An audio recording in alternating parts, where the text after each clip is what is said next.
A rose can be very beautiful, but we all know that a rose has thorns. And of course, that's no different than the Knight of Beauty himself, Argenti, being of the new characters to come in version 1.5's part 2. Now, of course, Argenti is a little bit concerning only for now, because again, we have some stuff that might be coming out in version 1.6 that might change Argenti to be amazing. But first, we're going to talk about before 1.6, and we're going to tell you how to build Argenti right now. So of course, if you like the content, please make sure to hit that like and subscribe button down below. Hit that notification bell to be notified of when the next Honkai Star Rail video comes out. And of course, leave a comment. Would love to hear y'all's opinion about this. Guys, I am sponsored by the ever wonderful Gamer Subs. Now, of course, use code TAISHA for 10% off. And if you're watching this here later today, we will actually be releasing 2 new creator cups of 2 wonderful VTubers, being GX Aura and Giga from VShojo. So if you like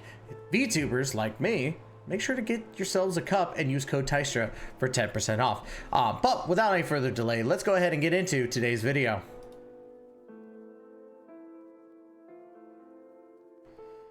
Argenti is part of the Erudition path, which has not gotten a lot of love, but I do think, again, Erudition is going to be getting a massive buff from 1.6. That's just an opinion. Hint, hint, wink, wink, nudge. But anyways, with Erudition comes also the combat type, or the element, which is going to be the physical typing, which is fantastic. I love seeing physical actually getting new units.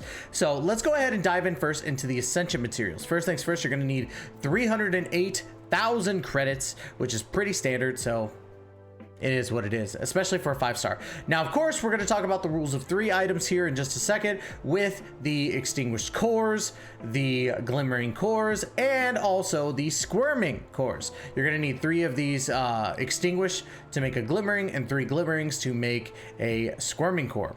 Now, you're going to need 15 of the extinguished cores, 15 of the glimmering, and 15 of the squirming. I keep forgetting it's called squirming cores, which is weird.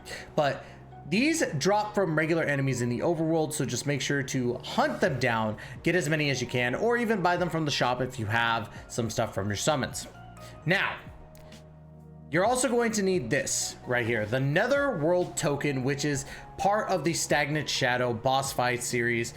This is the most recent Stagnant Shadow that came out, so make sure that you get these. You're going to need to battle this boss 13 times to get 65 of the Netherworld tokens. Now, remember, this is on max difficulty, so if you're at a lower difficulty, your grind is going to be a little bit tougher and a little bit longer, but again, it's going to take you about 2 days most of the time, so don't worry too much about it.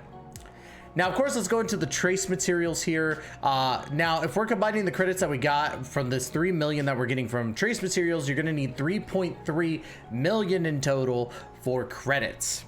Followed by, if we're talking about the extinguished cores, you're going to need another 41, which brings you to a grand total of 56. Followed by the glimmering cores, you're going to need 56 more, which brings you up to 71. And then 58 more of the squirming cores on top of the 15 from earlier, which means that you're going to need 73, which is a lot. It's a lot of beating up enemies, but they respawn daily. Get them done.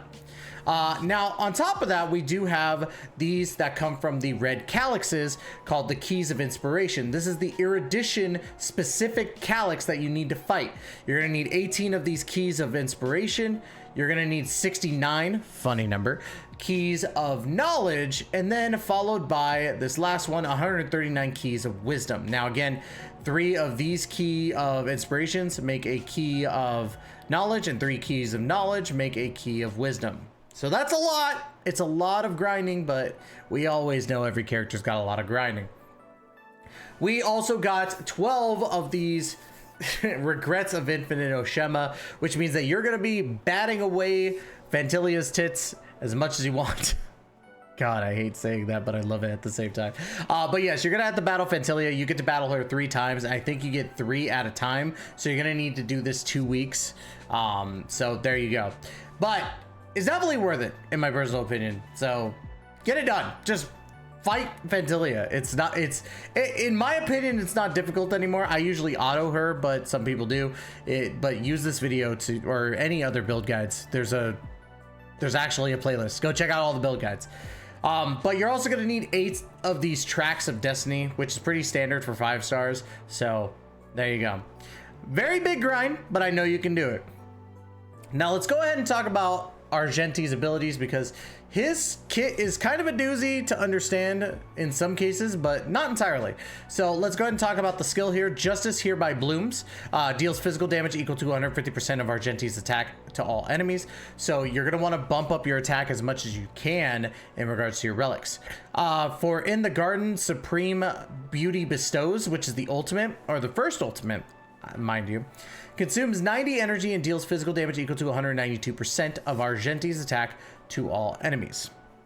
Now, oh my gosh, why is my scroll going crazy right now? Let's go ahead and talk about the talent here. For every enemy hit when Argenti uses his basic attack skill or ultimate, regenerates Argenti's energy by 3 and grants him a stack of Apotheus, I think it's called Apotheus or Apotheus. Anyways, increases the crit damage by 3.25%. This effect can stack up to 10 times, which means that you're going to be probably getting around 35 to 37% extra crit rate. Yes, crit rate if you stack properly. Now, let's go ahead and dive into this really quick. We're going to go into the technique followed by his secondary ultimate here. Technique, Manifesto of the Purest Virtue. After using the technique, enemies in a set area are inflicted with daze for 10 seconds. Dazed enemies will not actively attack the team. When attacking the dazed enemy to enter combat, deals physical damage to all enemies equal to 80% of Argenti's attack and regenerates his energy by 15. And then here's where it gets a little weird, because not many, or I don't even think any character has this. I could be wrong. Let me know in the comments down below. Merit Bestowed in My Garden, which is his second ultimate. Now, this is if you save the ultimate as a double. Now, what I mean by that is if you play Simulated Universe and you've gotten those extra bonuses for your path, you'll notice that one of them is always double the amount of energy, which is 180, which is good because Argenti here can max out at 180 energy, doubling his ultimate. So consumes 180 energy and deals physical damage equal to 336% of Argenti's attack to all enemies, and further deals damage for 6 extra times, with each time dealing physical damage equal to 114% of Argenti's attack to a random enemy. Pretty dang cool. Pretty dang cool to have that. It's definitely unique, and it fits him pretty well because he could do a massive amount of damage. Let's go ahead and talk about some light cones here. Of course, his light cone is his best light cone. Shocker. I know, right? Anyways, let's talk about it. An instant before a gaze increases the wearer's crit damage by 36%. When the wearer uses an ultimate, increases the wearer's ultimate damage based on their max energy. Each point of energy increases the ultimate damage by 0.36% up to 180 points of energy. That's pretty good. Again, it's going off of the fact that Argenti here doubles his energy capacity, and because of that, you're able to actually bump up pretty well. But if you don't want to go for the 5-star, there's a 4-star equivalent, or pretty close to an equivalent. Today is another peaceful day. After entering battle, increases the wearer's damage based on their max energy. Damage increases by 0.2% per point of energy up to 160 energy. The only issue, of course, is that you're losing 20 points from the 5-star to do the 4-star, but I think you can manage with that. I think you'll still do a lot of damage. Of course, another 4-star, the Seriousness of Breakfast. Increases the wearer's damage by 12%. For every enemy defeated by the wearer's attack is increased by 4%, stacking up to 3 times, which means you're getting an extra 12% attack.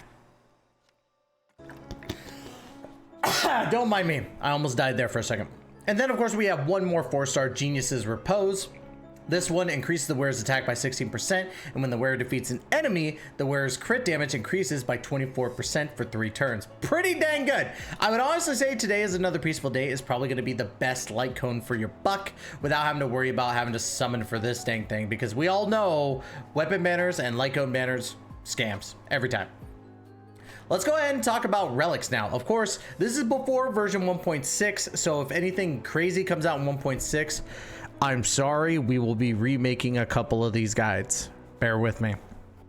But anyways, so Argenti here benefits from a 4-star champion of Streetwise Boxing. 2-piece increases the physical damage by 10%, and 4-piece after the wearer attacks or is hit, their attack is increased by 5% for the rest of the battle. The effect can stack up to 5 times, which means that you're going up to 25%.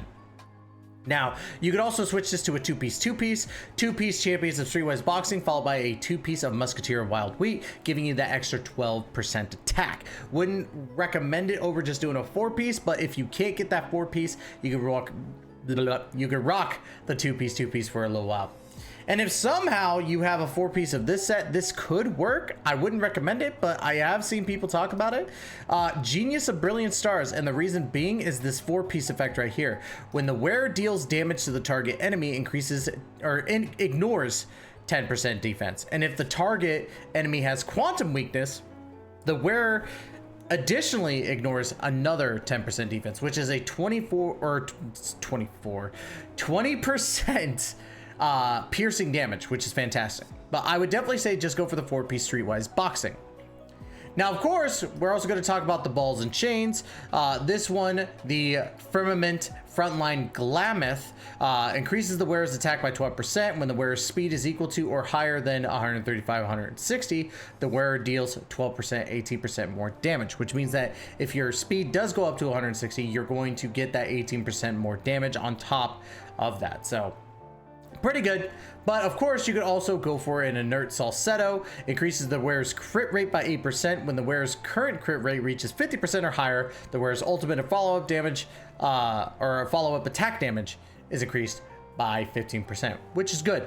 But you also can't go wrong with old trusty boy right here, Space Sealing Station. Increases the wearer's attack by 12%, and when the wearer's speed reaches 120 or higher, the wearer's attack increases by an additional 12%. Now, I would highly recommend going for Champions of Streetwise Boxing, and I would honestly say maybe play around with this Glamoth set. I haven't tried it out myself, but it could work, especially since speed is going to be one of the main points that you're going to be focusing on a lot of characters anyway, like Argenti. So let's go ahead and talk about, oh, wrong page, there we go. So let's go ahead and talk about what you should look for at main stats and substats. So for your chest piece, you should be looking at crit rate, crit damage, depending on what you need. For your boots, for Streetwise Boxing, you're going to want speed every single time, because Argenti benefits from having that speed, especially if you go with the Glamoth set. Now let's talk about the ball and chain. Your ball should be physical attack damage percent, which is pretty standard for a DPS, which Erudition is normally, well, always damage dealers. And then of course for your chain, focus with attack percentage because he benefits from that attack percent.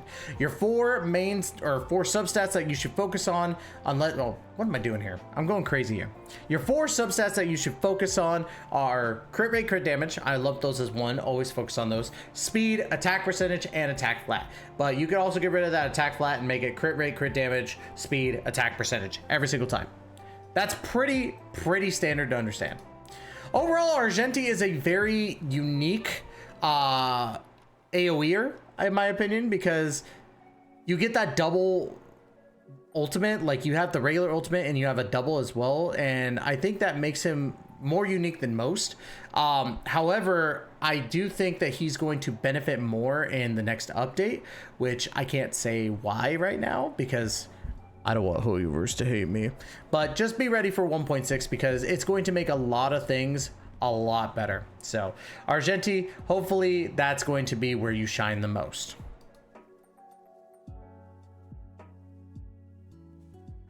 And of course, y'all, that's going to be it for today's video. If you like the content, please make sure to hit that like and subscribe button down below. Hit that notification bell to be notified of when the next Honkai Star Rail video comes out. And of course, thank you so much for giving me the opportunity to entertain you. We will be back again with another Honkai Star Rail video very soon.